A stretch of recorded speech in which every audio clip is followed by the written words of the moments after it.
Hello friends, तर बघा या लेक्चर मध्ये आज आपण जो अविकारी पार्ट भाग आहे म्हणजे काय की शब्दांच्या एकूण 8 जाती आहेत. तर इयत्ता 5वी स्कॉलरशिपच्या लेक्चर सिरीज मध्ये आज आपण पाहणार आहोत. बघा की इयत्ता 5वी विषय आहे मराठी, गुण आहेत 50, परीक्षेचे नाव आहे स्कॉलरशिप आणि त्यातला महत्त्वाचा भाग आहे आणि प्रत्येक स्पर्धा परीक्षेचा अविभाज्य समजला जाणारा भाग म्हणजे शब्दांच्या जाती. तर बघा विद्यार्थी मित्रहो, आज आपण बघणार आहोत अविकारी शब्द. अविकारी किती असतात? अविकारीला आपण अव्यय असं म्हणत असतो. तर शब्दांच्या जाती टोटली 8, त्यामधल्या विकारीला आपण म्हणतो सव्यय, त्याची संख्या असते 4. अविकारी म्हणजे अव्यय, त्याची संख्या असते 4. तर बघा विद्यार्थी मित्रहो की क्रियाविशेषण अव्यय, शब्दयोगी अव्यय, उभयान्वयी अव्यय आणि केवळ प्रयोगी अव्यय. तर बघा क्रियाविशेषण अव्यय म्हणजे काय, तर क्रियापदाबद्दल विशेष माहिती सांगणाऱ्या अविकारी शब्दाला क्रियाविशेषण अव्यय असे म्हणतात. उदाहरणार्थ पूर्वी, सदा, हळूहळू, येथे, जपून, टपटप, खचित, खरोखर इत्यादी. त्यानंतर आपण बघणार आहोत शब्दयोगी अव्यय.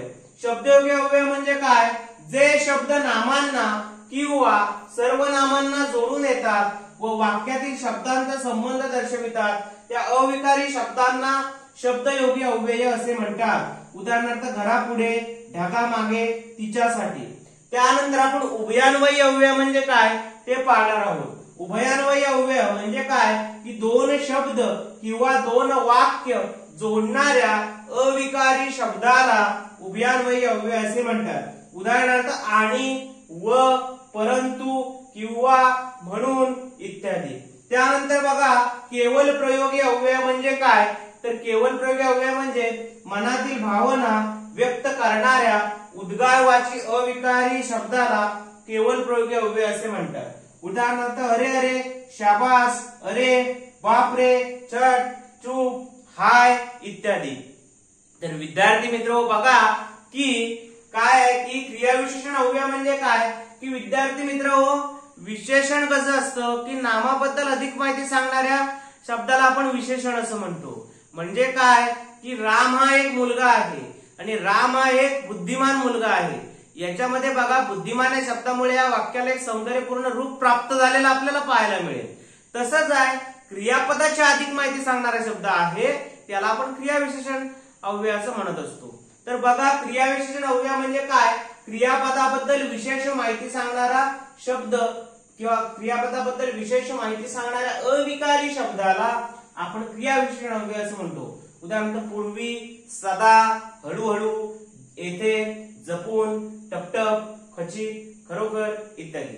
त्यानंतर बघा शब्दयोगी अव्यय, जे शब्द नामांना किंवा सर्वनामांना जोडून येतात व वाक्यातील शब्दांचा संबंध दर्शवितात त्या अविकारी शब्दांना शब्दयोगी अव्यय असे म्हणतात. उदाहरणार्थ घरापुढे, ढगामागे, तिच्यासाठी. त्यानंतर उभयान्वयी अव्यय, दोन शब्द किंवा दोन वाक्य जोडणाऱ्या अविकारी शब्दाला उभयान्वयी अव्यय असे म्हणतात.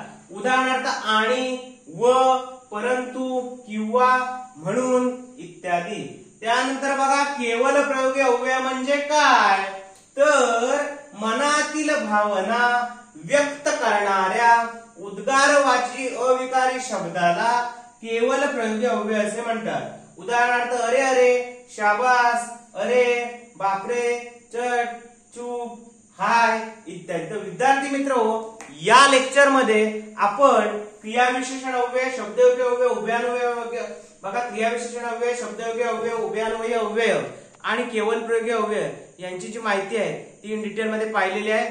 तर या लेक्चर मध्ये आपण इथेच थांबतोय आणि याच्यामध्ये आपण पुढील भाग कंटिन्यू करणार आहोत. धन्यवाद.